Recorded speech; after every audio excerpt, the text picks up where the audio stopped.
Welcome to Life on Earth. Welcome to Life on Earth. Welcome to Life on Earth. It is Life on Earth. You good people, thank you so much for joining us.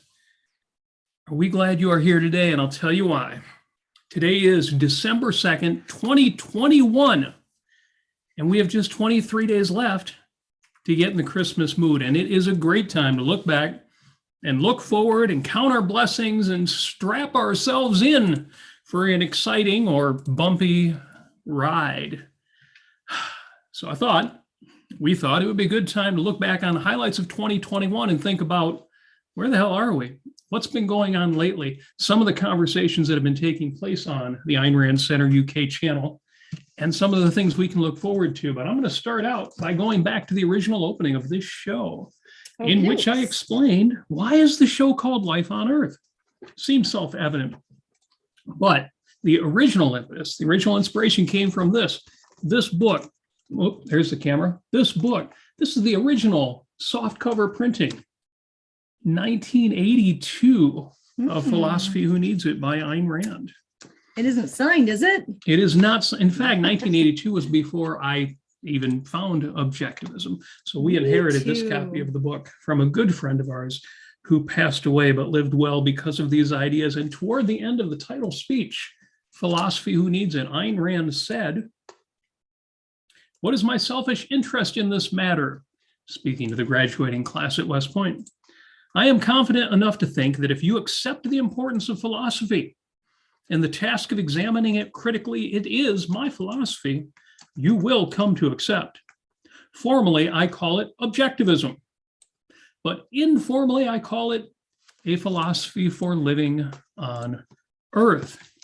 And that is exactly what we are trying to promote here. A lot of you already know this. A lot of you are already good at this. But if objectivism is a philosophy for living on Earth, if objectivism is true, if these ideas really are the owner's manual for the good life, then it stands to reason that objectivists, fans of Ayn Rand, people who take ideas seriously, should be among the most successful, the most benevolent, the most joyous, the most honest and integrated and productive and just, the best people on Earth.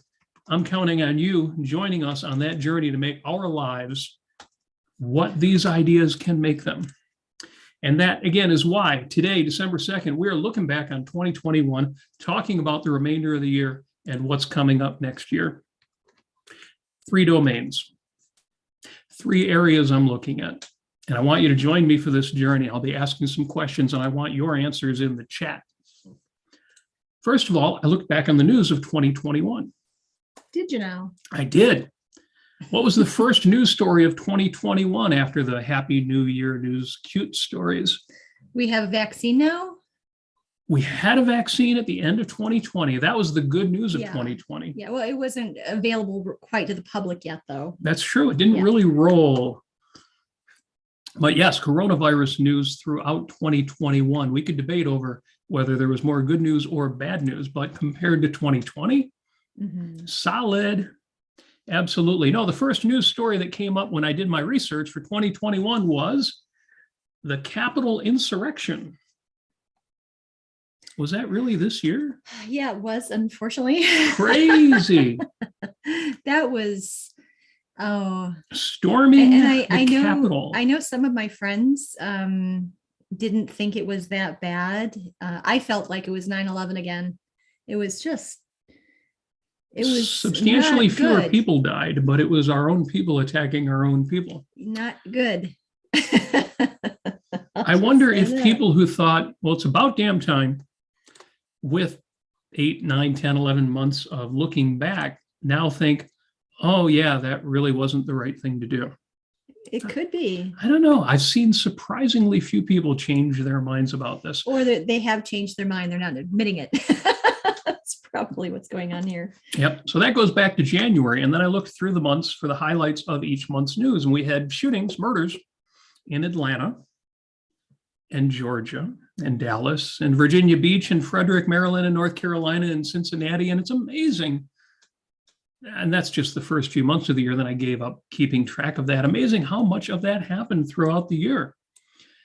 We got so used to it that when a building collapsed in Florida, that overshadowed everything else, including all of these murders. Well, a lot of lives were lost in Florida, but completely opposite lessons taken from that. We need more regulation. What are you talking about? This was a regulated industry. We need less regulation. It's very regulated. Yes. Good discussion about that on Tuesday. If you didn't catch our Ayn Rand essays discussion with James Valiant on the assault on integrity, written by Alan Greenspan, you absolutely need to take a look at that. We will touch back on that in this discussion. So the news of 2021, well, the headline news, the cable news, the internet news, the Google news, not happy, not good. And yet, interspersed in there, and especially if you don't spend your time as much on Fox News or CNN or MSNBC or Google News or the New York Times, we used to be able to just say ABC, NBC, CBS. Remember, there were only 3 networks. We talk about censorship. Man, you don't know how limited your news used to be. But if you get off the mainstream news, what did we have? We had SpaceX. Yes. We had Blue Origin. We had people going into the stratosphere and coming back like it's a joyride. Yeah, recently had William Shatner go up there, which some people thought it was just some sort of silly stunt, but honestly, a man in his 90s. It was amazing. It was amazing. Goes into outer space. And it's just poetic that he also played a man who went into outer space. Right. And I'm not saying that just because I'm a lifelong Trekkie. But, not that there's anything wrong with that. No, not at all. It was so beautiful in the way that he described what happened. William Shatner, how he described it afterwards. He did not take a moment of it for granted. No, he didn't. Which is exactly what you want to see. Yes. It's why I like reading Elon Musk on Twitter, because for all of his rarefied situation, he kind of talks like a lot of us would want to talk or do talk. And hearing, Bill Shatner up there being awed by his experience tells me, whatever this guy's been through, he's still a man. He's still a human being, a human consciousness. And speaking of human consciousnesses, after I got done looking at the news highlights, I thought, well, what were our highlights of 2021? And by our, I mean mine and Amy's and all the folks who have been engaged with us since. Well, one of the great highlights for us of 2021, we joined the Ayn Rand Center UK's YouTube channel. So, yes, in the chat, let us know, what were your highlights for 2021? They can be out of the news, but we'd also love to know the personal stuff. I can tell you for Amy and I, it was a year of opening back up after 2020. We did some travel in 2020. We got out of the house. We went camping. We went swimming in lakes. We went to places where we could get out during the first 9 months of COVID, where everything was, there's a family show, poop. We made lemonade out of lemons. We did. We had a lot of karaoke parties outdoors. We did all the things that we were pretty sure we could do. Was it this year that we had that one special karaoke event? We did. Yeah. We had Sub-Zero karaoke was in January. Oh, that was January. Yes. Okay, yeah. And several other surprises like that. Imagine trying to sing karaoke while you're freezing. Well, as long as you're drinking something that keeps you warm. Yes. We had lots of, I think, chili that night to keep us warm, or beef stew or something. Yeah. Daisy says, Elon Musk wrote, "This is what happens when you cancel Burning Man," regarding the Capitol insurrection. Yes, the causal relationships there. But again, you think, well, that's a terrible thing for a man in his responsible position to say. It's a hilarious thing for just an average guy to say, and that's what I want to see from Elon Musk on Twitter. I've talked about my complicated evaluation of Elon Musk. He has taken so much government money and has been responsible for so many government subsidies. And yet he's also been enormously accomplished. It's interesting. There was a bit of a dust up on the John Galt Line Facebook group.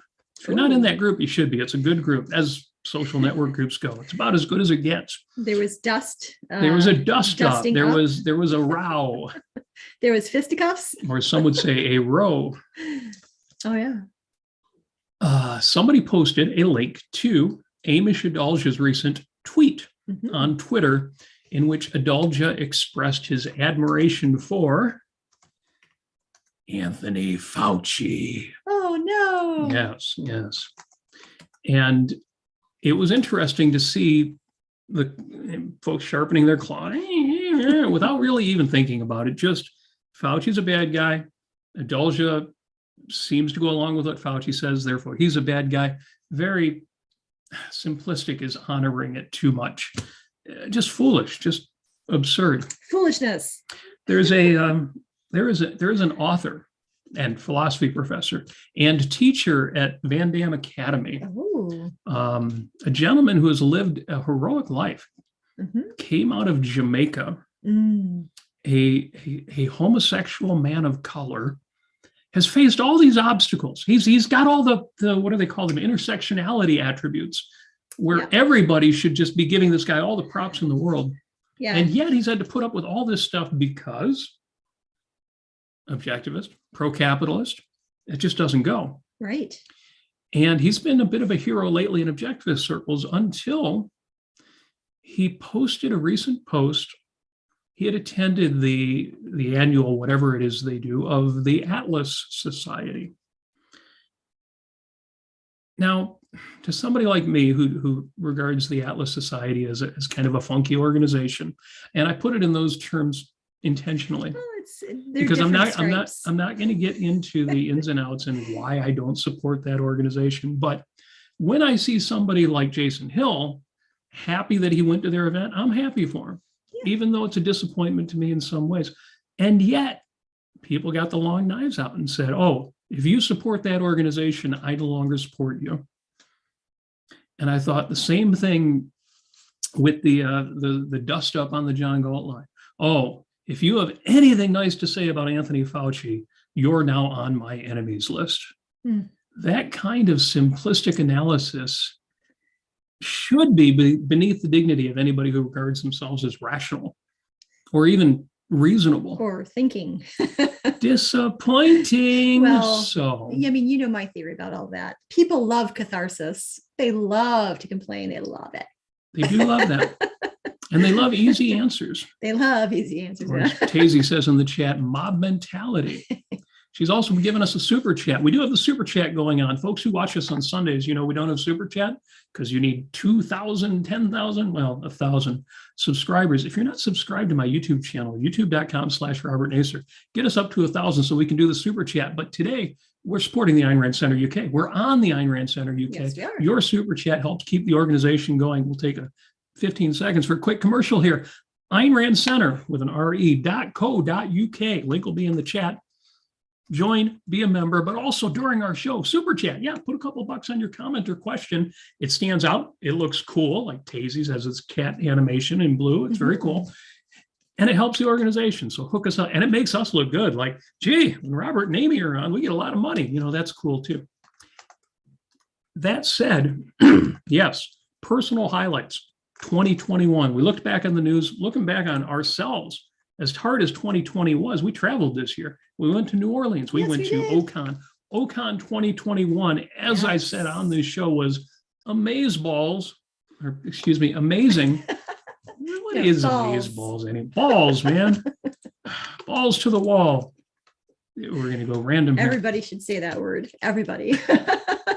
Yes.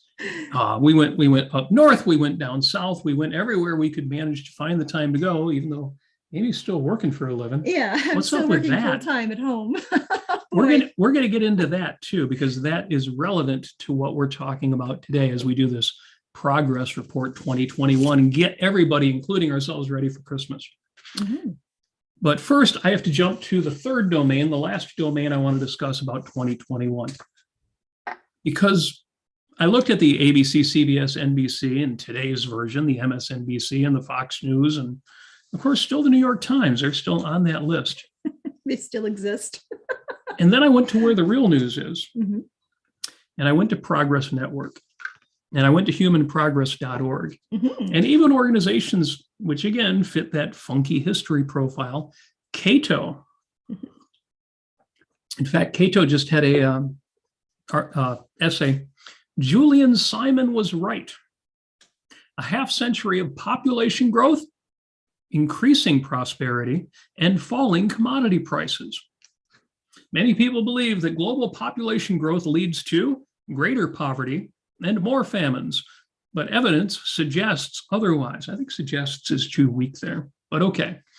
Between 1960 and 2016, the world's population increased by 145%. Yay. Over the same time period, real average annual per capita income in the world rose by 183%. Ah, Okay. huzzah. What is this Julian Simon thing? Some of you know about Paul Ehrlich. Mhm. Paul Ehrlich was from the ecology movement. What's the ecology movement? Before it was called environmentalism, it was called ecology. Now, this goes back to when I was young, the crying Indian, the old Indian with the feathers on his head is standing by the side of a freeway and cars are driving by with all their pollution. And somebody in one of these cars rolls down their window, takes a wad of, it looks like maybe bags from a visit to a fast food restaurant, throws this wad of trash out the window, and it falls and rolls to a stop on the side of the freeway.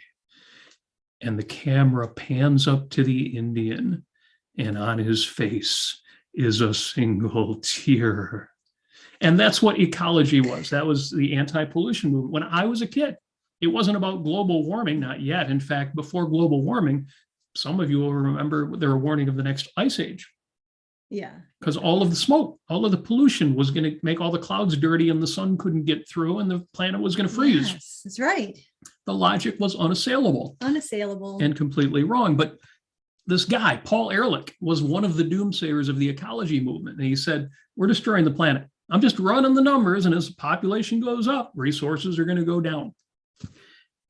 And this guy, this much smarter guy, Julian Simon, said, no, that's not true. Because the more people you have, the more you have the ultimate resource. And he actually called it that, the ultimate resource, wrote a whole book, The Ultimate Resource by Julian Simon. And what he did is he went to Paul Ehrlich and he said, I'll bet you. And it became famous. It was the Simon Ehrlich wager.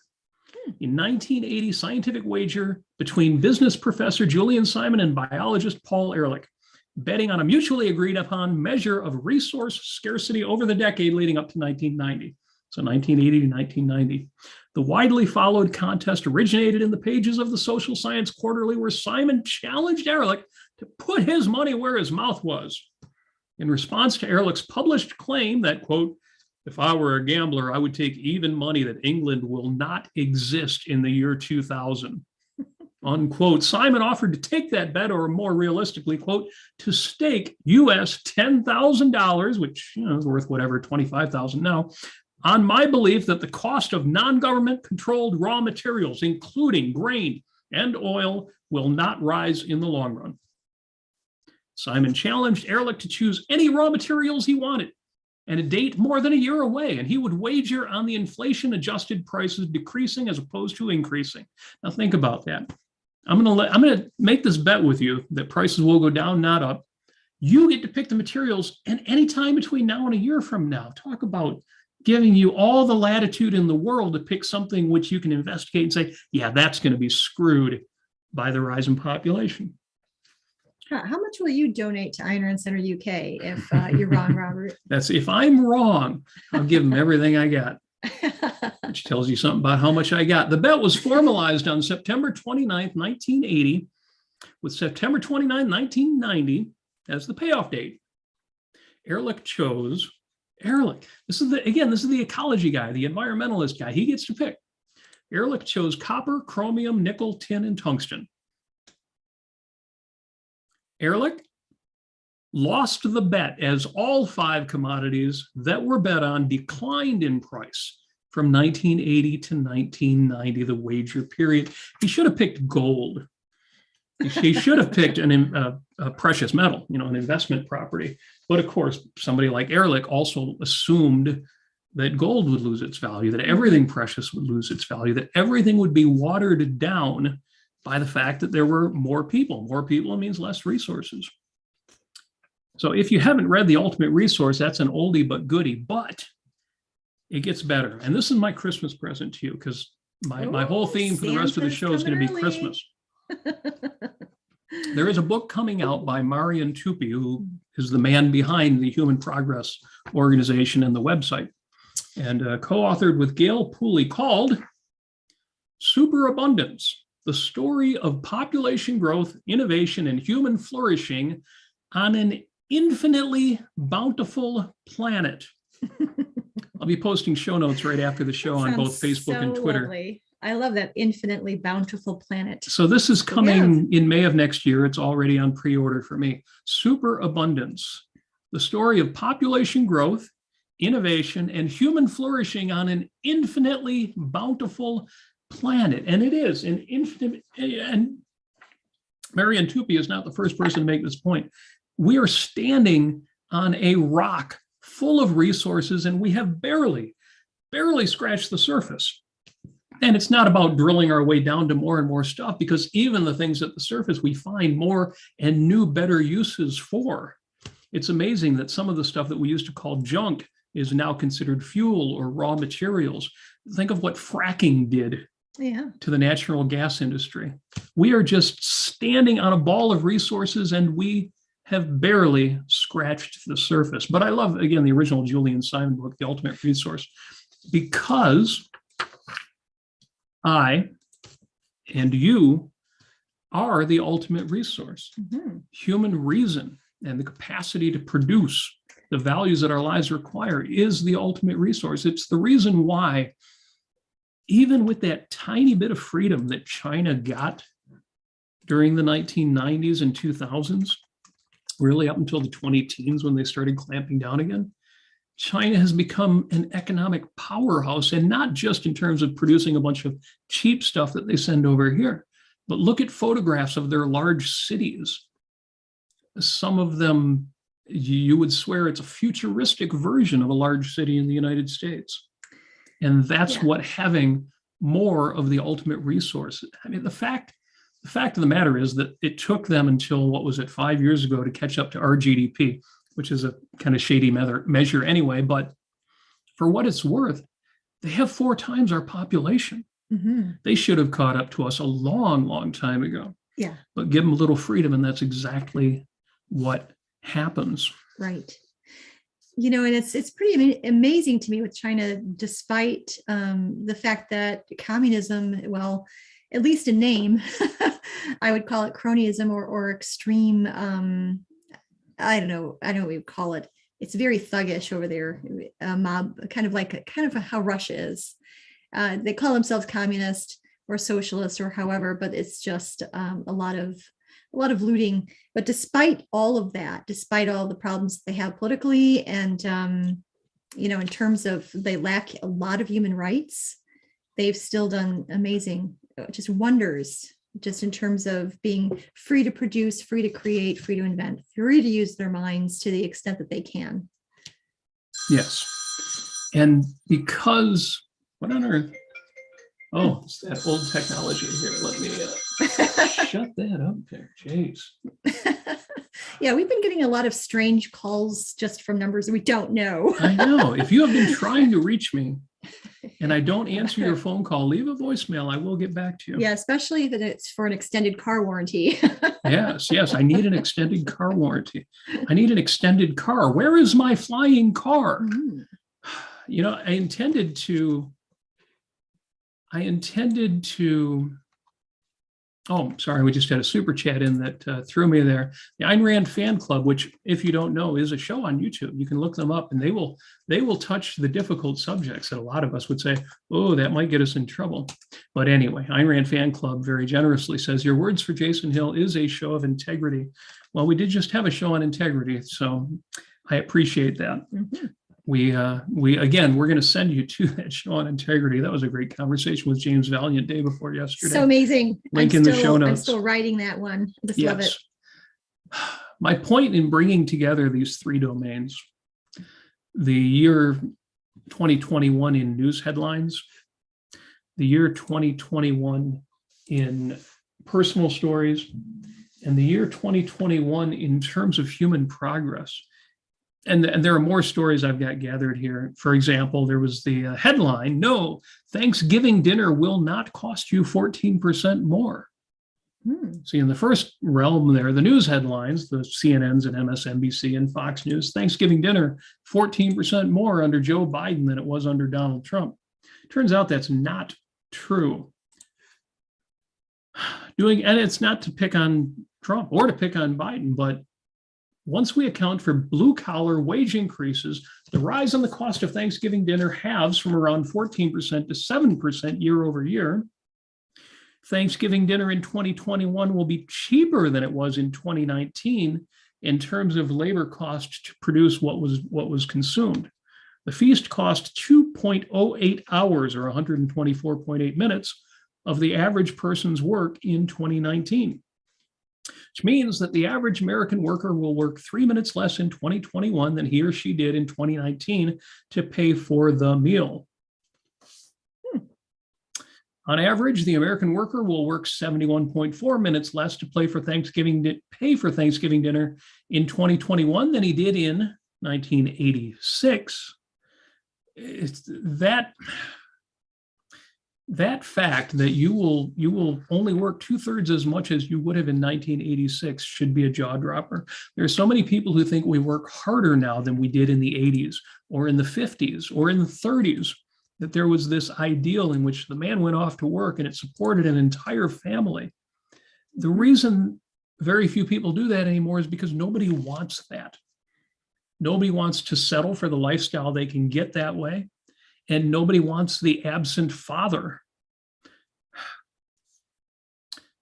To wit, the time price, just read that. Collectively, therefore, Americans worked 12.5% fewer hours to pay for their dinner in 2021 than they did in 1986, which means that for every 1% increase in the US population, the time price, how much time you work, the time price of Thanksgiving dinner declined by 0.954% year over year.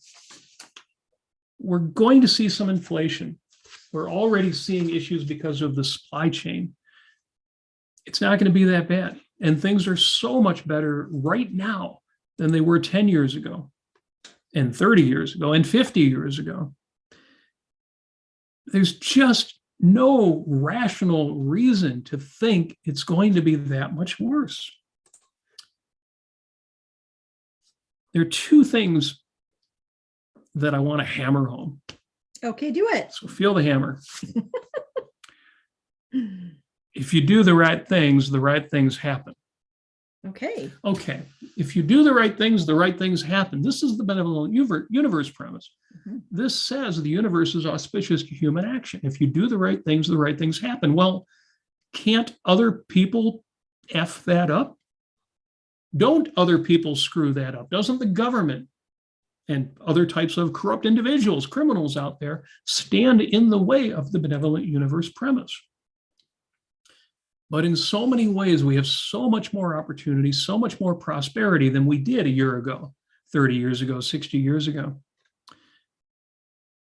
that you can, and I'm willing to bet my left arm, that you do overcome that. I shouldn't say that. There will be exceptions. The whole point is there will be exceptions. There are no guarantees. But more of your success is in your control than ever before in history. Mm-hmm. The Thanksgiving dinner example makes the point that more of your hours are in your control than ever before in history, ever. Despite all of the taxation and regulations and it's all controls real. And everything, that's all real, but it's all and all the politics. But and the Capitol uprising and Joe Biden and all of the murders and the mass shootings and the Antifa. Police corruption and Antifa and BLM and Occupy Wall Street. No, that doesn't exist anymore. But whatever today's version of it is, it's all real. It's all out there. It's all a threat. It all needs to be fought reasonably. But I'm going to make a bold statement. Yeah. You will not fight it well unless you know exactly how much of a threat it is and don't exaggerate it. The people who think the threat is more than it is, or broader than it is, or has a bigger impact on their life than it does, are less effective, even if they're the ones out there shouting the loudest. Yeah. And why is that? Because this is a war of ideas. Right. And it's also, you're also much, I would say this, you're much more persuasive and influential as a thought leader, however you want to put it, or as somebody, a voice that is out there. If you have a good life, if people can turn to you and say, you know what, that Robert Nasir, that Amy Nasir, that, that Yaron Brook, that James Valiant, they are living really good lives. They're enjoying themselves. They're living well. And, that speaks volumes for the credibility of your ideas. If you're holed up in some shack somewhere with multiple guns, just at your computer typing all the time, yelling at people on Twitter, that's not particularly a good look. Well, so those of us who've been in the movement, yes. Those of us who've been around long enough know people who have said, you should adopt my ideas because they work and they'll make you happy. And obviously with that attitude, that's a roadblock, but the retort is often, well, if the world wasn't so screwed up, I would be happy. How well do you think that's going to work? But more than that, because we're not pragmatists, do you even think that's true? Yeah.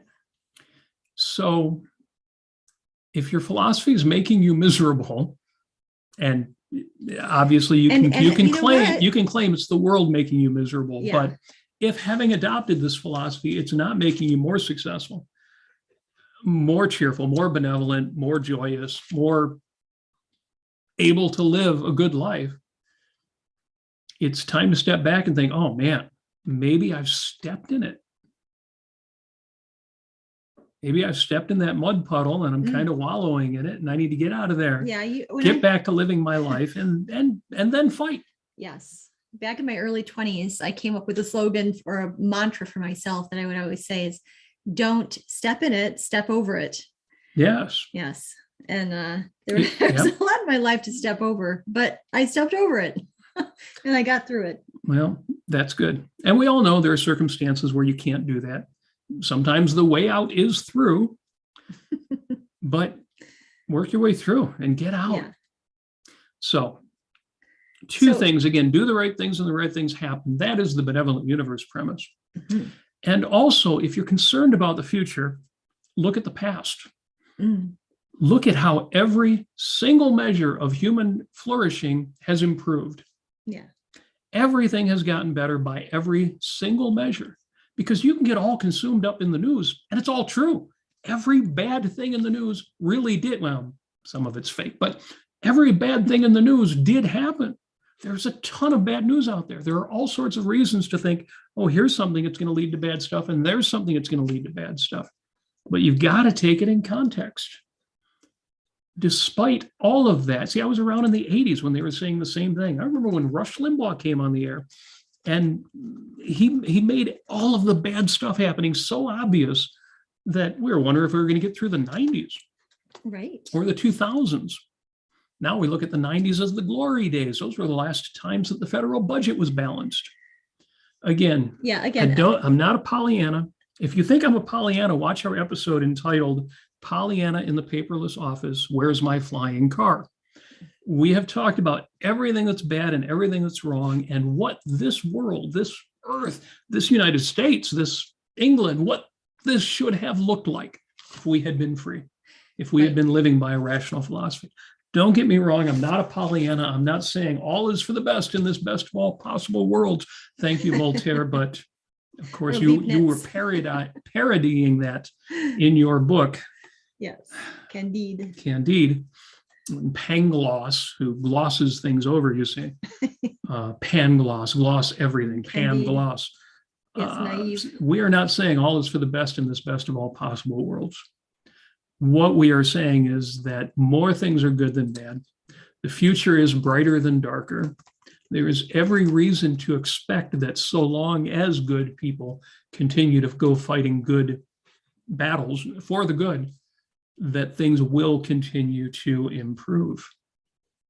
And I might add one more thing is that objectivism, Ayn Rand's wonderful philosophy, amazing, insightful, mind-blowing philosophy that can give you such a great perspective on life and make you really, really happy, set you up for a lot of success in life, should also have a little bit of a warning label on it, just a tiny little tag on the side, that you can rip off later. It should say a warning label on these ideas. Yes. What would your warning label say? Objectivism will teach you, if you're so inclined, everything that there is wrong in the world, everything, and why, and not just why things are wrong, but all the different levels at which they are wrong. Throughout all the different 5 branches of philosophy, it's going to tell you how it all got that way, and why it's this way, and what is wrong, and what you need to fight. Well, don't let that make you into a cynic. That's all I've got to say. And yeah. So yes, it's the curse of objectivism. Well, kind of, for some people. Yeah. It's a good point. I don't know if I'd put it that way, but you're right. You're absolutely right. We know better than the villains. Yes, we do. Just how villainous the villains are and just how many bad things are happening. It is interesting. You've got a certain kind of person. Often you see this often in church. Mm-hmm. Well, we don't go to church, but if we did, and when we have occasion to go to a church, and we have friends who say this, they say their Christian friends seem happier than their objectivist friends. How can that be?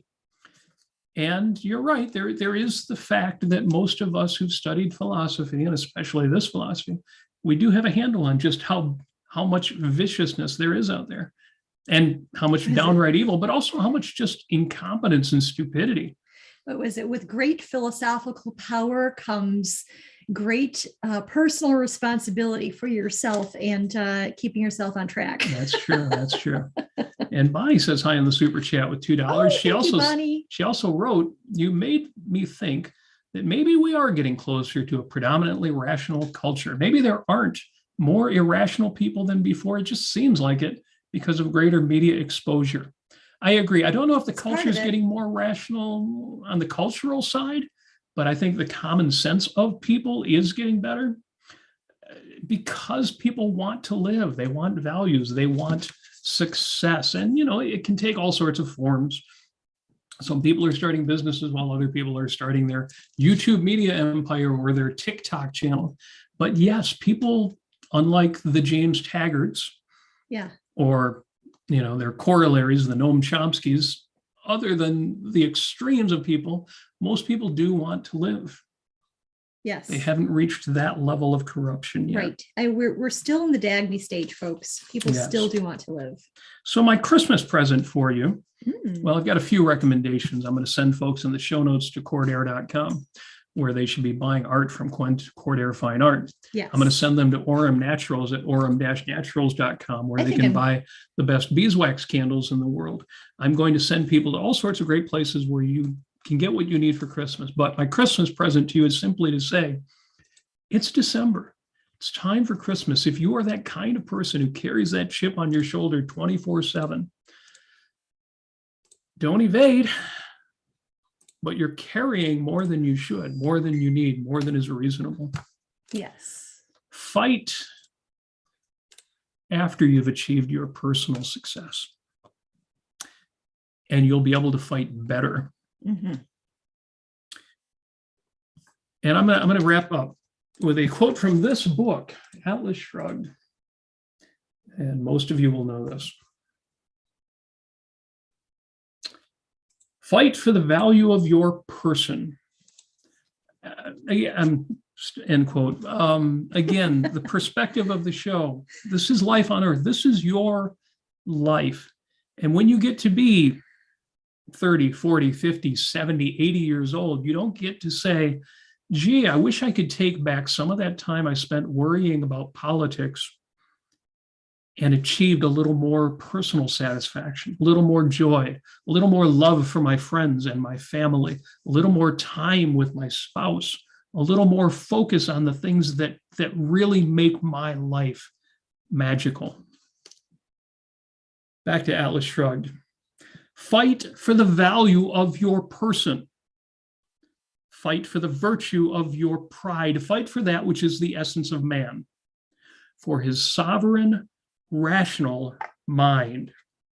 Fight with the radiant certainty and the absolute rectitude of knowing that yours is the morality of life, that yours is the battle for any achievement, any value, any grandeur, any goodness, any joy that has ever existed on this earth.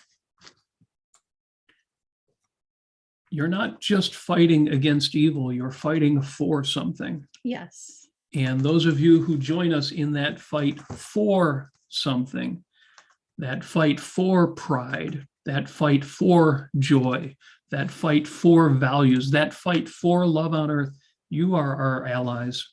We wish you a Merry Christmas, and we thank you from the bottoms of our hearts and the depths of our minds. Thank you for being on this journey with us. And that was Life on Earth. We're going to go over to Clubhouse. Let's talk. Thank you so much for being here. Thanks, everybody. Merry Christmas.